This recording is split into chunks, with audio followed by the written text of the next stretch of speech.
जय श्री राम दोस्तों।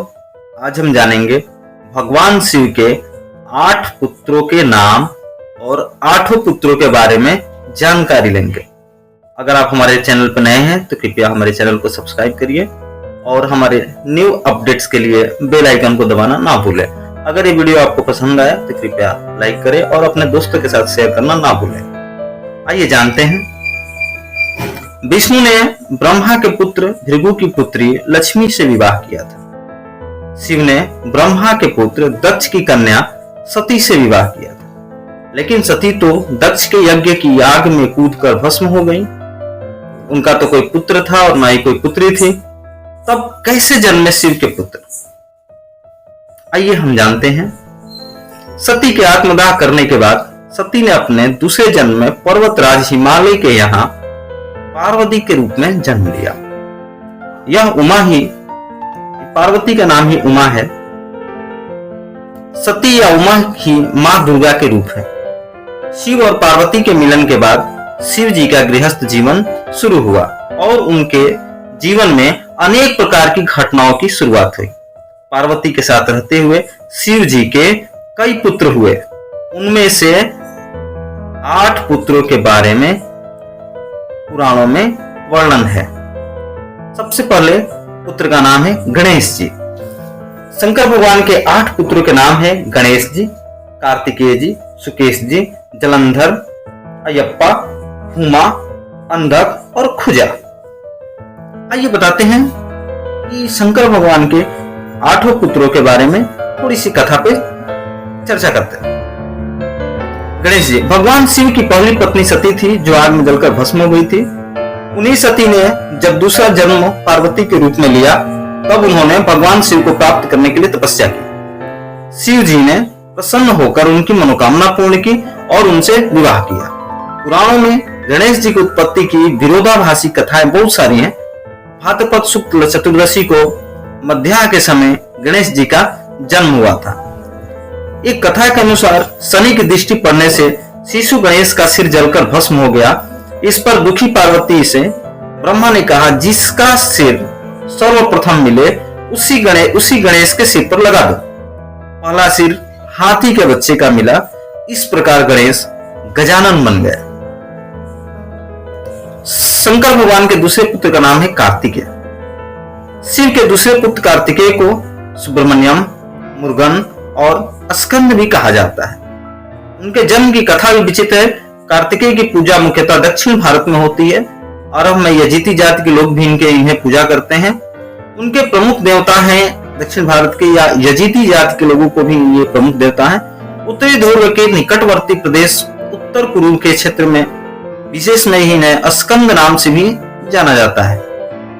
जब पिता दक्ष के यज्ञ में भगवान शिव की पत्नी सती कूदकर भस्म हो गई तब शिव जी विलाप करते हुए गहरी तपस्या में लीन हो गए।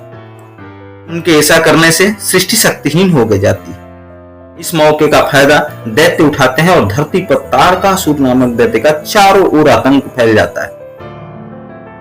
देवताओं को पराजय का सामना करना पड़ता है। चारों तरफ हाहाकार मच जाता है।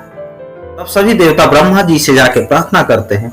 तब ब्रह्मा जी कहते हैं कि तारक का अंत शिव पुत्र करेगा। इंद्र और अन्य देव भगवान शिव के पास जाते हैं। तब भगवान शंकर पार्वती के प्रति अनुराग की परीक्षा लेते हैं और पार्वती की तपस्या से प्रसन्न होते हैं और इस तरह शुभ घड़ी और शुभ मुहूर्त में शिव जी और पार्वती का विवाह हो जाता है। इस प्रकार कार्तिकेय का जन्म होता है। कार्तिकेय तारकासुर का वध करता है। शंकर भगवान के तीसरे पुत्र का नाम है सुकेश जी। शिव के तीसरे पुत्र का नाम था सुकेश। राक्षसों का प्रतिनिधित्व दोनों लोगों को सौंपा गया, हेती और प्रहेती। ये दोनों भाई थे। ये दोनों भी दैत्यों के प्रतिनिधि मधु और कैटव के समान ही बलशाली और पराक्रमी थे। प्रहेती धर्मात्मा था तथा हेती को राजपाट और राजनीति में ज्यादा रुचि थी। विद्युतेकेश का विवाह संध्या की पुत्री शालकंटकटा से हुआ। माना जाता है कि शालकंटकटा व्यभिचारिणी थी। इस कारण जब उनका पुत्र जन्म हुआ तो उन्होंने लावारिस छोड़ दिया। विद्युतकेश ने उस पुत्र की यह जानकर कोई परवाह नहीं की कि यह मालूम किसका पुत्र है। पुराणों के अनुसार भगवान शिव और मां पार्वती की उस अनाथ बालक पर नजर पड़ती है और तब से उनका नाम सुकेश रखा जाता है। सुकेश ने गंधर्व कन्या देववती से विवाह किया। देववती के से सुकेश के 3 पुत्र हुए, माल्यवान, सुमाली और माली। शिव जी के चौथे पुत्र का नाम है जलंधर। शिव जी का यह चौथा पुत्र जलंधर शिव का बहुत ही बड़ा दुश्मन बना। श्रीमद् देवी भागवत पुराण के अनुसार जलंधर असुर शिव का अंश था, लेकिन उसे पता नहीं था कि जलंधर बहुत ही शक्तिशाली असुर था। इंद्र को पराजित कर जलंधर तीनों लोगों का स्वामी बन बैठा था, जिससे यमराज भी डरते थे। श्रीमद् देवी भागवत पुराण के अनुसार एक बार भगवान शिव ने अपना तेज समुद्र में फेंक दिया, जिससे जलंधर उत्पन्न हुआ। माना जाता है कि जलंधर में अपार शक्ति थी और शक्ति का कारण थी उसकी पत्नी वृंदा। वृंदा के पतिव्रता धर्म के कारण सभी देवी देवता मिलकर भी जलंधर को पराजित नहीं कर पा रहे थे। जलंधर को इससे अपने शक्तिशाली होने का अभिमान हो गया और वृंदा के प्रतिव्रत धर्म की अवहेलना करके देवताओं के विरुद्ध कार्य कर उसकी स्त्रियों को सताने लगा। जलंधर को मालूम था कि ब्रह्मांड में सबसे शक्तिशाली कोई है तो वो है देवों के देव महादेव। जलंधर ने खुद को सर्वशक्तिमान रूप से स्थापित करने के लिए क्रमशः पहले इंद्र को परास्त किया और त्रिलोकीपति बन बैठा, जिसके बाद उसने विष्णु पर आक्रमण किया। जलंधर ने विष्णु को परास्त कर देवी लक्ष्मी को विष्णु से छीन लेने की योजना बनाई। इसके चलते उसने बैकुंठ पर आक्रमण किया, लेकिन देवी लक्ष्मी ने जलंधर से कहा कि हम दोनों ही जल से उत्पन्न हुए हैं, इसलिए हम भाई बहन हैं। देवी लक्ष्मी की बातों से जलंधर प्रभावित हुआ और लक्ष्मी को बहन मानकर बैकुंठ में चला गया। 5वें शंकर भगवान के 5वें पुत्र का नाम है अयप्पा। भगवान अयप्पा के पिता शिव और माता मोहिनी हैं। विष्णु का मोहिनी रूप देख करके भगवान शिव का वीर्यपात हो गया था। उसके वीर्यपात को पारत कहा गया है। उसके वीर्य से ही बाद में सस्तो नामक पुत्र का जन्म हुआ, जिन्हें दक्षिण भारत में अयप्पा कहा गया। शिव और विष्णु से उत्पन्न होने के कारण उनको हरिहर पुत्र कहा जाता है। भारतीय राज्य केरल में सबरीमलई में अयप्पा स्वामी का प्रसिद्ध मंदिर है। यह विश्व भर से लोग शिव के इस पुत्र के मंदिर में दर्शन करने के लिए आते हैं। इस मंदिर में मकर संक्रांति की रात घने अंधेरे में रह रहकर यहाँ पर ज्योति दिखती है। इस ज्योति के दर्शन के लिए दुनिया भर से करोड़ों श्रद्धालु आते हैं। शिव जी के छठे पुत्र का नाम था भूमा। एक समय जब कैलाश पर्वत पर भगवान शिव समाधि में ध्यान लगाए बैठे थे, उस समय उनके ललाट से 3 पसीनों की बूंदें पृथ्वी पर टपक जाती हैं। इन बूंदों से पृथ्वी ने एक सुंदर और प्यारे बालक को जन्म दिया, जिसके 4 भुजाएं थी और वह रक्त वर्ण का था।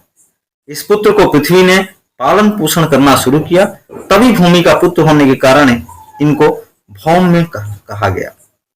कुछ बड़ा होने पर मंगल काशी पहुंचा और भगवान शिव की कड़ी तपस्या की। तब भगवान शिव ने प्रसन्न होकर उन्हें शिवलोक प्रदान किया।